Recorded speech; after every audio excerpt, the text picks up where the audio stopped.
इस इंतजार में थोड़ी देर खड़े रहे कि शायद ये लाइन छोटी हो जाए, शायद कम हो जाए, जल्दी वोट देने का मौका आ जाए तो वोट देकर जाएंगे। लेकिन वो भी थोड़ी देर बाद थक गए या कहिए उनको अपने आराम की याद आ गई, वो भी लाइनें छोड़कर जो है या लाइन में शामिल हुए बिना वो घर लौट गए, वोट नहीं दिया।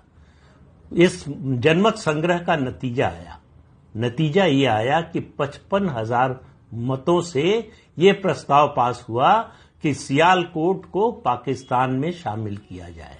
सियालकोट भारत में शामिल होते होते पाकिस्तान में चला गया। मालूम है क्यों? 1 लाख हिंदुओं ने वोट नहीं किया। उस समय सियालकोट में हिंदुओं की कुल आबादी थी 2,31,000, 2,31,000। उसमें से 1 लाख ने वोट नहीं दिया। 55,000 से यह प्रस्ताव गिर गया। उसके बाद आपको याद होगा कि 1946 का 16 अगस्त का दिन, जब जिन्ना ने डायरेक्ट एक्शन की कॉल दी, जब डायरेक्ट एक्शन की कॉल दी तो उसका कहर जो है वो सियालकोट में भी बरपा। हिंदू औरतों की इज्जत लूटी गई, उनकी हत्या की गई, बड़े पैमाने पर कत्लेआम हुआ।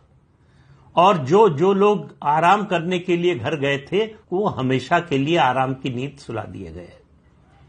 और 1951 यानी ये 1941 के सेंसस की फिगर बताई मैंने, 2,31,000 हिंदू पॉपुलेशन थी। और 1951 यानी 10 साल बाद जब सेंसस हुआ, और जब ये मैं बता रहा हूं 1941 के सेंसस के आधार पर, तो 1946 की बात कर रहा हूं।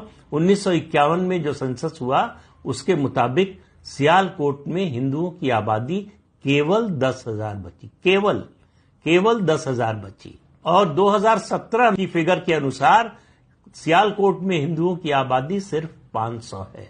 आज पता नहीं एक भी हिंदू वहां है या नहीं है। उस दिन अगर सियालकोट के हिंदुओं ने वोट दिया होता तो सियालकोट हिंदुस्तान में होता और वहां जो हिंदू थे वो सब जिंदा होते।